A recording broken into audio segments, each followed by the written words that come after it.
విభజన నేపథ్యం. అప్పుడు జరిగిన సంఘటనలన్నీ కూడా ఇంక వేరే నెమరు వేసుకోవాల్సిన అవసరం లేదు. తెలుగు రాష్ట్రాలు రెండుగా విడిపోయినాయి. కాంగ్రెస్ అప్పట్లో ఈ విభజనకి సంబంధించిన అంశాలు వివాదాస్పదంగా మాడిన నేపథ్యం. చీకటి గదుల్లో లైట్లు ఆడిపి మరి రెండు రాష్ట్రాన్ని రెండు ముక్కలు చేశారు. అప్పట్లో ఉన్న పెద్ద ఎత్తున ప్రచారమైన అంశం, పెద్ద ఎత్తున గొడవలు జరిగిన నేపథ్యం. తెలంగాణలో అవనియండి, అటు సీమాంధ్ర ప్రాంతాల్లో అవనియండి, రగిలిపోయిన రోజులవి. అయితే ఇప్పుడు పరిస్థితి వేరు. 10 సంవత్సరాలు అయ్యింది. రాష్ట్ర విభజన ప్రధానంగా ఆ జరిగిన నేపథ్యం అవనియండి, అక్కడ ఇచ్చిన హామీలు అవనియండి, ఈ రోజు కూడా పూర్తి స్థాయిలో నెరవేరలేని పరిస్థితి. ఎవరి పాపం రెండు రాష్ట్రాలకి శాపంగా మారుతుంది. ఇది ప్రధానంగా చర్చనీయాంశంగా మారుతున్న అంశం. గతంలో కేసీఆర్ గారు సీఎంగా ఉన్నప్పుడు, చంద్రబాబు నాయుడు గారు సీఎంగా ఉన్నప్పుడు నువ్వా నేనా అన్నట్లుగా ఉండేది, పచ్చగడ్డేస్తే బొగ్గుమ అన్నట్లుగా ఉండేది, అసలు సంబంధమే లేదు తెలుగు రాష్ట్రాల ఆంధ్రప్రదేశ్కి తెలంగాణ అన్నట్లుగా కొన్ని అంశాలు జరిగిన నేపథ్యం. అయితే 2019 జగన్మోహన్ రెడ్డి గారు వచ్చిన తర్వాత పరిస్థితి కాస్త మెరుగుపడుతుంది. కేసీఆర్ గారికి జగన్మోహన్ రెడ్డి చాలా దగ్గరగా ఉన్నారు. ఏదో జరగబోతుంది, ఇంకా సమస్యలన్నీ తీరిపోయినట్టే అనుకున్నారు. కానీ అది కూడా ఎక్కడ వేసిన గొంగలి అక్కడే అన్న చందంగా ఉన్న నేపథ్యం. మరి ఈ పరిస్థితుల్లో ప్రస్తుతం జరుగుతున్న ఇరు ముఖ్యమంత్రుల భేటీ, రేవంత్ రెడ్డి గారు, చంద్రబాబు నాయుడు గారు. తెలుగుదేశం పార్టీ నేపథ్యంలో ఎదిగిన రేవంత్ రెడ్డి గారు కాంగ్రెస్ పార్టీలోకి వెళ్ళడం, ఇప్పుడు సీఎం స్థాయిగా ఆయన తెలంగాణ రాష్ట్రానికి ఆ హోదాలో ఉండడం, అలాగే చంద్రబాబు నాయుడు దగ్గరికి ఆయన శిష్యుడు కాకపోయినప్పటికీ గురుతుల్యుడు లాంటి వాడు. ఎందుకంటే రాజకీయ గురువు ఎంత కాదన్నా సరే చంద్రబాబు నాయుడు గారు ఉండే అవకాశం ఉంటుంది. కానీ వీళ్ళిద్దరి మధ్య సయోధ్య బాగుంటుంది.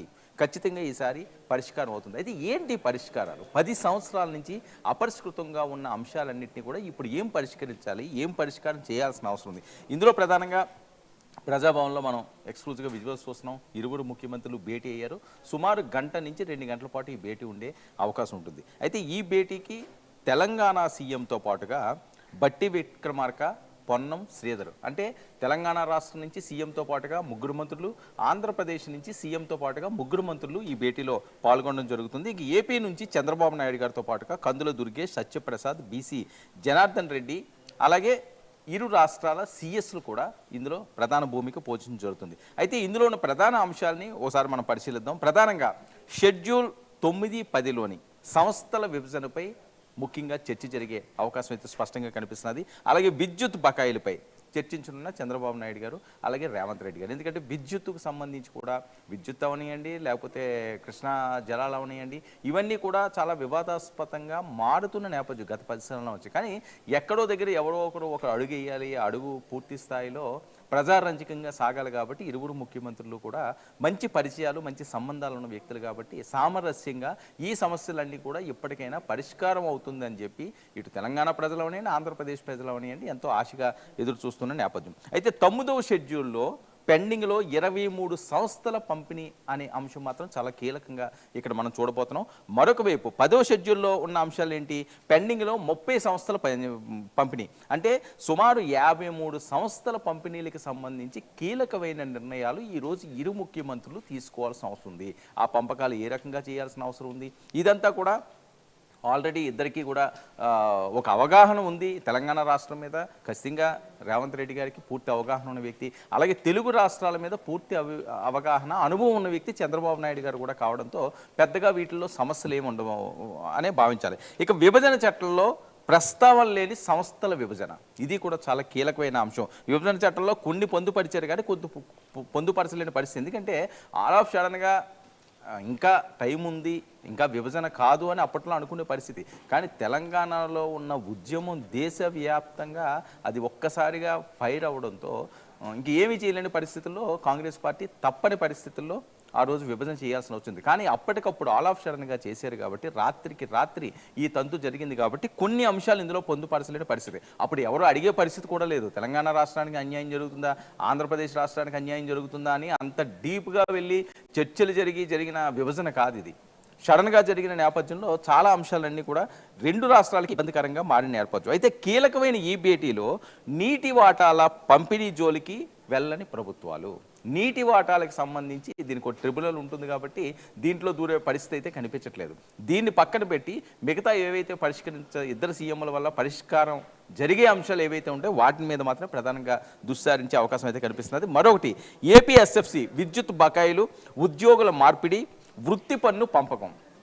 దీనికి సంబంధించి కూడా చాలా కీలకం. 2014 రాష్ట్ర విభజన తర్వాత ఉద్యోగులు చాలా ఇబ్బందులు పడుతున్నారు. కుటుంబాలను వదులుకుంటే పొరుగు రాష్ట్రంలో పనిచేయాల్సిన పరిస్థితులు ఉన్న నేపథ్యం. సో వాళ్ళకి సంబంధించి ఆ ఉద్యోగుల మార్పిడి అంశం అన్నది ఇప్పటికైనా సరే కొలిక్కి రావాల్సిన అవసరం ఉంది.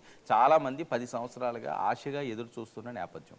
కుటుంబాలను వదులుకుంటూ వేరే రాష్ట్రంలో ఉరుకులు పరుగుల మీద ఉద్యోగాలు చేసుకునే పరిస్థితి. అంటే ఒక ప్రశాంతమైన వాతావరణంలో ఉద్యోగం చేసుకోలేని పరిస్థితుల్లో చాలామంది ఉన్నారు. వాళ్ళకి కూడా ఒక క్లారిటీ ఇవ్వాల్సిన అవసరం ఉంది ఈ భేటీ ద్వారాన.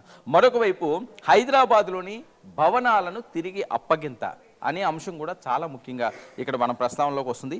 ఉమ్మడి సంస్థల వ్యయాలు తిరిగి చెల్లింపు అంశాలపై కూడా చర్చించే అవకాశం అయితే కనిపిస్తున్నది. అంతేకాకుండా దీనికి సంబంధించి ఏపీసీఎస్ ఆర్థిక ఇతర శాఖల కార్యదర్శులు చర్చలకు 10 అంశాలను ఖరారు చేసుకున్నాయి ఇరు ప్రభుత్వాలు. ఇందులో ప్రధానమైన అంశాలు ఏవైతే ఉన్నాయో దీనికి సంబంధించి సిఎస్లో ఆ శాఖకు సంబంధించిన కార్యదర్శులందరూ కూడా 10 అంశాల మీద దృష్టి సారించడం జరిగింది. అంటే ఎక్కడో దగ్గర మొదటి ఒక అడుగు పడాలి. అడుగు పడిన తర్వాత మిగతా అంశాలన్నీ చూసుకోవచ్చు. కానీ ఒకేసారి అన్ని పరిష్కారం అయిపోద్ది, రాత్రికి రాత్రి ఇద్దరు సీఎంలు ఏదో 2 రాష్ట్రాలకి చేసేస్తారు అనుకోవడం మాత్రం జరిగే పరిస్థితి కాదు. ఇంకా చాలా సిట్టింగ్లు ఉంటాయి. కానీ ఈ ఫస్ట్ భేటీలో ఎంతో కొంత పురోగతి కనిపించాలి కాబట్టి ఆ విధంగానే వీళ్ళు అడుగులు వేయడం జరుగుతుంది. ఇక ఏపీ తెలంగాణ ఈ సీఎంల సమావేశానికి సంబంధించి విభజన సమస్యల పరిష్కారానికి రోడ్ మ్యాప్ను సిద్ధం చేయడం జరుగుతుంది.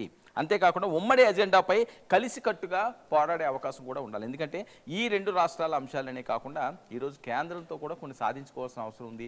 కేంద్ర బాధ్యత కూడా కొన్ని అంశాలు ఉన్నాయి. విభజన చట్టంలో కేంద్రం పొందుపరిచిన అంశాలు కూడా ఉన్నాయి. వీటిలన్నింటినీ కూడా పరిగణలోకి తీసుకోవాలి. వీటిలన్నింటినీ కూడా ఇరువురు కూడా సామరస్యంగా కూర్చుని మాకు వీటి మీద ఎటువంటి విభేదాలు లేవని చెప్పి ఇద్దరు సీఎంలు కూడా ఒక అడుగు ముందుకు వేస్తే ఖచ్చితంగా కేంద్రం ఒప్పుకునే పరిస్థితి ఉంటుంది. ఎందుకంటే ఎన్డీఏలో భాగస్వామిగా ఈరోజు ఆంధ్రప్రదేశ్ ప్రభుత్వం ఉంది కాబట్టి ఖచ్చితంగా అది పెద్ద కష్టం కాదు. గతంలో కంట ఇప్పుడు కొద్దిగా క్లియర్ అయ్యింది ఆ వే అన్నది. ఇక అధికారులు మంత్రులతో కమిటీల ఏర్పాటుపై నిర్ణయం.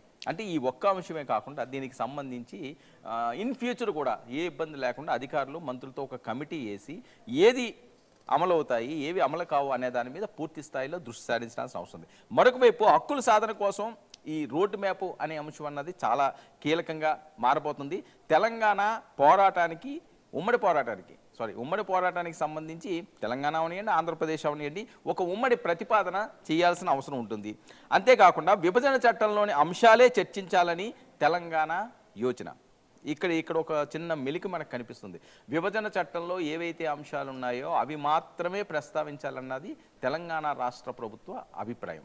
కానీ ఒక చర్చలకు కూర్చున్నప్పుడు ఇదే మనం చెయ్యాలి అనే పరిస్థితి ఉండదు. కొన్ని అంశాలు కీలకమైన అంశాలు ఉంటాయి, అవి కూడా ప్రస్తావన వస్తుంది. కదా అది కూడా ఒక ప్రశాంతమైన మీటింగ్ లాగా ఇది కొనసాగాల్సిన అవసరం ఉంది. అంతేగాని నీ వాటా ఎంత నా వాటా ఎంత రా ఇప్పుడు ఇద్దరం పనిచేసుకుందాం, లేకపోతే నువ్వు నీది పట్టుకెళ్ళిపో నాది పట్టుకెళ్ళిపోని పరిస్థితి ఉండదు. ఎందుకంటే కోట్లాది మంది ప్రజలతో ముడిపడిన అంశాలు ఈ విభజన హామీలో ఉన్న అంశాలు. ఒక ముఖ్యమంత్రి స్థాయో లేకపోతే ఒక సీఎస్ స్థాయో లేకపోతే ఒక ఉప ముఖ్యమంత్రి స్థాయో తీసుకునే పరిస్థితి కాదు. ప్రజల మనోభావాలకి అనుగుణంగా ఉండే విధంగా విభజన చట్టాల్లో ఉన్న అంశాలు ఎవరికి ఇబ్బంది కలిగించకుండా ఉండే విధంగా చేయాల్సిన అవసరం అయితే ఇక్కడ ఖచ్చితంగా కనిపిస్తున్నది. మరొక ప్రధాన అంశం వీళ్ళు ఎక్కువగా ప్రస్తావించేది అంటే విభజన అంశాలన్నీ కూడా కాస్త పక్కన పెడితే సీఎం రేవంత్ రెడ్డి గారికి మంత్రి తుమ్మల ఒక లేఖ రాశారు. ఆ లేఖ సారాంశం ఏంటంటే తిరుమలలో తెలంగాణ ప్రజాప్రతినిధుల సిఫార్సులకు ప్రయారిటీ ఇవ్వాలి అన్నది.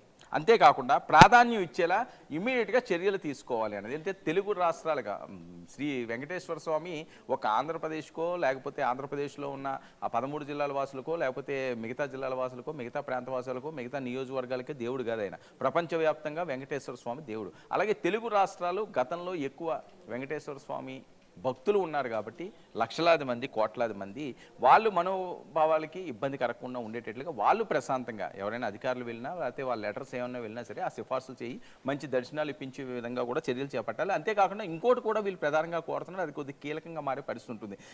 టీటీడీకి వచ్చే ఆదాయంలో కొంత ఇక్కడ ఈ ప్రాంతంలో ఉన్న దేవాలయాలకు కూడా ఖర్చు చేయాలి అన్నది వీళ్ళు అడుగుతున్న డిమాండ్గా కనిపిస్తున్నది. అంటే అది సాధ్యమయ్యే పరిస్థితి ఉండదు. ఒక రాష్ట్రం విడిపోయిన తర్వాత ఈరోజు భద్రాచలం చూసుకుందాం, శ్రీరాములు దేవాలయం. సో ఆ భద్రాచలం నుంచి మీరు ఫండ్స్ ఇచ్చి ఎక్కడ రామాలయాలు ఉన్నాయి ఆంధ్రప్రదేశ్లో వాటికి ఫండ్స్ ఇచ్చి వాటిని డెవలప్ చేయండి అంటే ఉండే పరిస్థితి కాదు. ఇవన్నీ కూడా కొద్దిగా ఇబ్బందికర అంశాలు ఇందులో ఉన్నాయి. సరే, అడగడంలో తప్పు లేదు, ఎందుకంటే వెంకటేశ్వర స్వామి పరిస్థితి వేరు. ప్రపంచవ్యాప్తంగా ఎక్కడ వెంకటేశ్వర స్వామి దేవాలయం అవసరం, దాని డెవలప్మెంట్కి టీటీడీ ఎంతో కొంత ఖర్చు పెట్టి ఉంటుంది.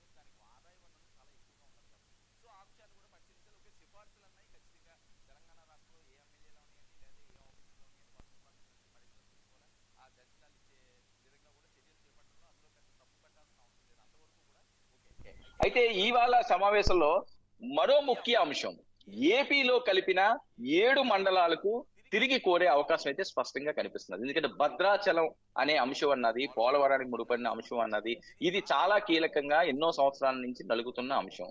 దీని మీద చిక్కుముడి పెట్టలేదు.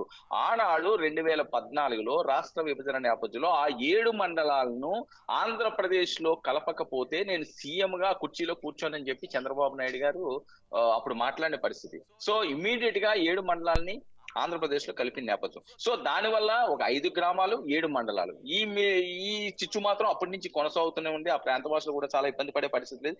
దాని మీద కూడా కీలక నిర్ణయం తీసుకోవాలి. కానీ 7 మండలాల్ని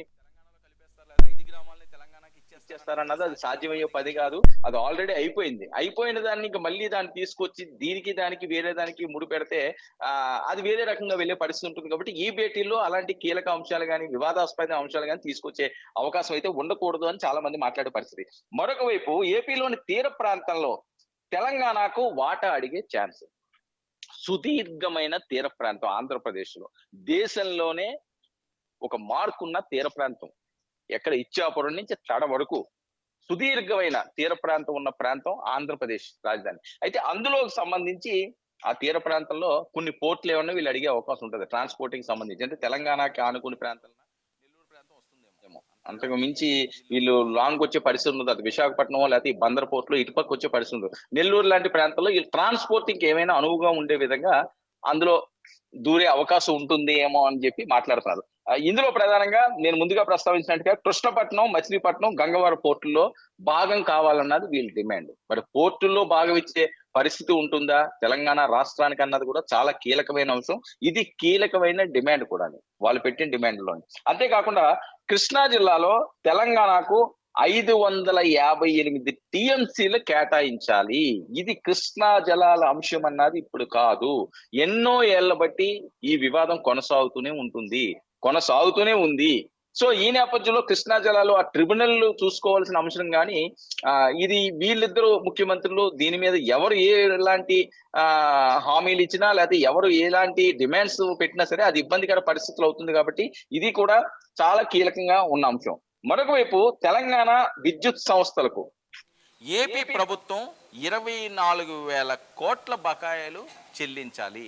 అసలే సంక్షోభంలో ఉన్న, అసలే ఇబ్బందికరంగా ఉన్న రాష్ట్రంలో, లోటు బడ్జెట్లో ఉన్న రాష్ట్రంలో, అప్పుల పాలవుతున్న రాష్ట్రంలో ఇప్పుడు 24,000 కోట్ల రూపాయలు ఏపీ ప్రభుత్వం ఈ బకాయిలు చెల్లించాలన్నది వాళ్ళ మధ్యన ఉన్న ప్రతిపాదన. అయితే ఇక టీటీడీలో కూడా భాగం కావాలని తెలంగాణ డిమాండ్. వెంకటేశ్వర స్వామి తిరుమల తిరుపతి దేవస్థానం టీటీడీలో మాకు భాగస్వామ్యం కావాలి అన్నది. ఇవన్నీ కూడా ఒప్పుకునే పరిస్థితి ఉండదు. ఒకవేళ అదే కానీ జరిగేలా ఉంటే మళ్ళీ వేరే రకంగా ఇది టర్న్ తీసుకునే అవకాశం ఉంటుంది, కానీ వాటి జోలికి వెళ్ళరేమో. మరొక వైపు ఈ అమరావతి అనే అంశంపై మాజీ మంత్రి పేర్ని నాని కూడా కీలక వ్యాఖ్యలు చేయడం జరిగింది. 2 రాష్ట్రాల సీఎం సమావేశంలో ఇద్దరి డిమాండ్లు తీరాలంటే ఒకటే మార్గం అని ఆయన అనడమే కాకుండా 2 రాష్ట్రాల పునరేకరణ ఏకైక మార్గం కనబడుతుంది. ఇది వాళ్ళు ఇచ్చే సలహాలు. అంటే ప్రతిపక్షాల పాత్ర కూడా వీళ్ళిద్దరు భేటీలో చాలా కీలకంగా ఉంది. ఇటు బీఆర్ఎస్ అవనియండి, అంటే బీజేపీ పెద్దగా దీని మీద మాట్లాడే పరిస్థితి ఉండదు. ఎందుకంటే భాగస్వామిగా తెలుగుదేశం పార్టీ అక్కడ ఎన్డీఏలో ఉంది కాబట్టి జనసేనతో పాటుగా. సో బీజేపీ అంతగా మెలికి పెట్టకపోయినా ఏ చిన్న అంశమైనా వాడుకోవడానికి తెలంగాణలో బీఆర్ఎస్, ఆంధ్రప్రదేశ్లో వైఎస్ఆర్సీపీ సిద్ధంగా ఉంది. ఇక్కడ ఏ చిన్న పొరపాటు జరిగినా ఈ విభజన చట్టాల హామీల అంశం అనియండి, లేకపోతే వీళ్ళు తీసుకున్న నిర్ణయాలు అవనియండి, ఇలాంటివి చిన్న ఇష్యూ రేజ్ అయినా అది రాజకీయ పరంగా రచ్చరేపే పరిస్థితి అయితే స్పష్టంగా కనిపిస్తున్నది. మరి ఇలాంటి నేపథ్యంలో ఇరువురు సీఎంలు ఇప్పుడే భేటీ అయ్యారు కాబట్టి, ఇది మొదటి భేటీ కాబట్టి మరి దీని పర్యవసానాలు ఏ రకంగా ఉంటాయి, ఎలాంటి అంశాల మీద వీళ్ళు నిర్ణయాలు తీసుకుంటున్నారు, భేటీ తర్వాత దీనికి సంబంధించి మరింత విశ్లేషణాత్మకమైన కథనాలను అనేది కూడా అందించే ప్రయత్నం చేద్దాం.